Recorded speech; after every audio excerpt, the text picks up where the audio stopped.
Salam sejahtera Malaysia, denyut nadi suara rakyat bergema di channel ini. Tuan-tuan dan perempuan yang dihormati sekalian, wah, duduk-duduk depan TV, tengok TV sambil baca berita. Tengok 10,000 BC, memang best. Bagaimana melepaskan diri, bagaimana mereka berjuang melepaskan diri daripada cengkaman yang tidak bagus. Ini mengingatkan saya juga kepada negara kita lah.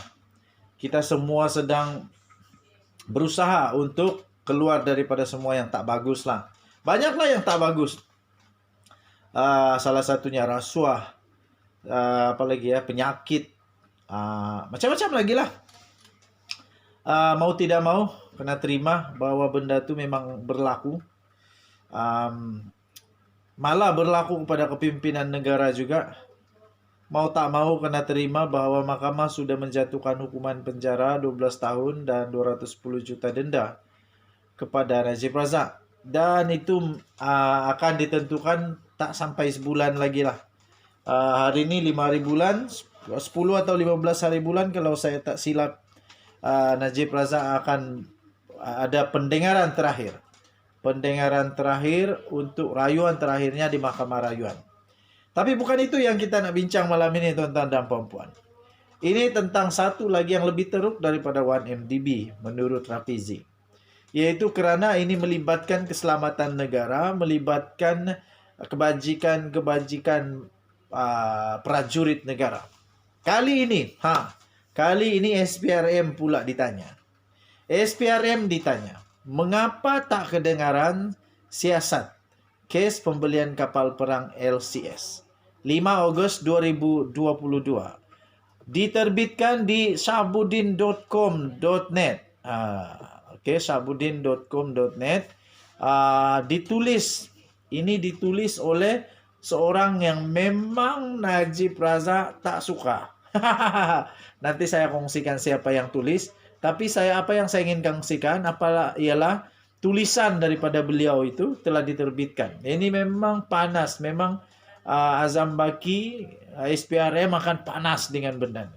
Jawatan Kuasa Kira-kira Wang Negara Parlimen atau PAC semalam telah membentangkan laporan mengenai perolehan kapal tempur pesisir pantai atau dikenali sebagai LCS kepada Dewan Rakyat. Amat menyedihkan untuk melihat bagaimana kerajaan sekali lagi gagal terhadap rakyat Malaysia. Dengan satu lagi skandal mega yang mendedahkan kerugian sebanyak 6 bilion ringgit Malaysia. Skandal ini telah membuktikan Azam Baki salah. Dia sebelum ini mengetepikan penerbitan Indeks Persepsi Rasuah CPI oleh Transparency International TI dengan menyatakan yang indeks ini hanyalah persepsi dan bukan fakta. Walaupun bekas Panglima Tentera Laut iaitu Tan Sri Dr. Abdul Aziz bin Jaafar telah menggambarkan proses membuat keputusan dalam projek LCS ini sebagai sangat salah, dalam kurungan ditulis, laporan PAC memberitahu kita semua bahawa semuanya salah dalam projek LCS yang bernilai 9 bilion ringgit Malaysia ini. Dari pelantikan kontraktor, pemilihan reka bentuk kapal, sehinggalah kepada bagaimana wang pembayar cukai dibelanjakan, dibakar dan dibazirkan. Kata tulisan itu.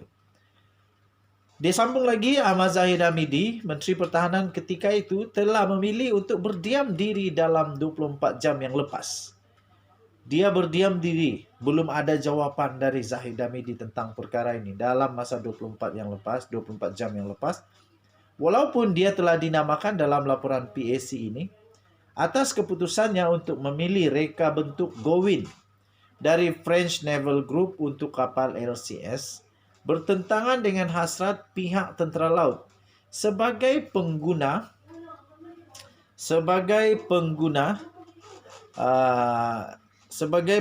yang mahu reka bentuk Sigma dari pihak Belanda. Okey, so tuan-tuan dan puan-puan yang dihormati sekalian.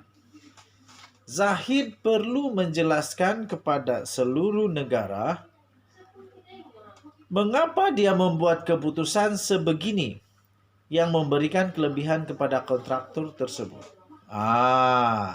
Jadi Zahid kena jawab itu.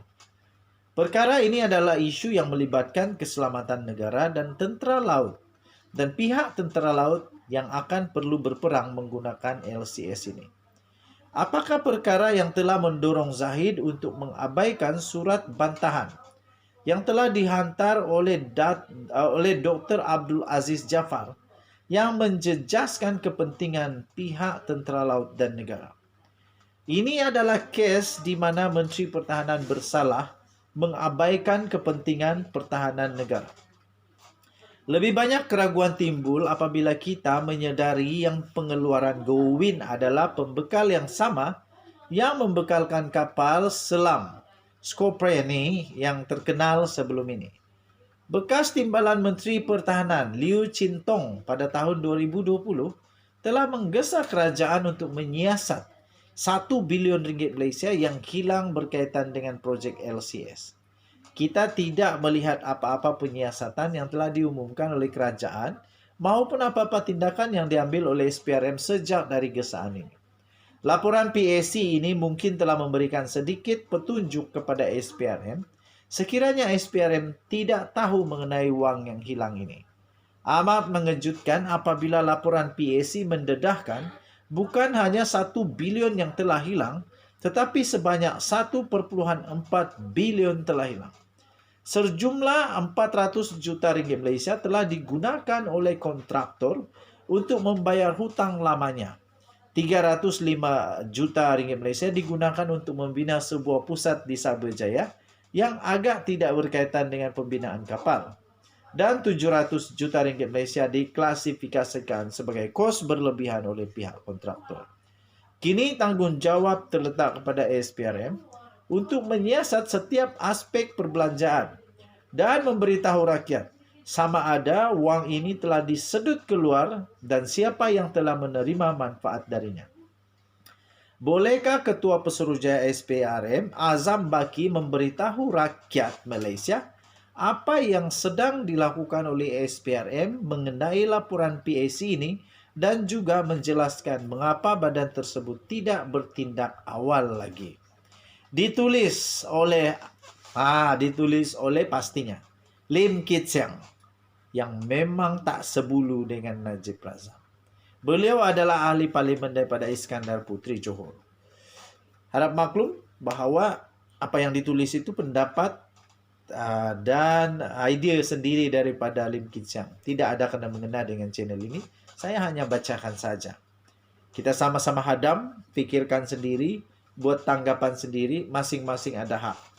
Apa yang kamu pikir, itu hak kamu. Kepala sendiri, hak sendiri. Denyut nadi suara rakyat bergema di channel ini. Kita jumpa lagi. Selamat malam Malaysia. Jangan lupa tekan butang subscribe, like, dan share. Bye-bye.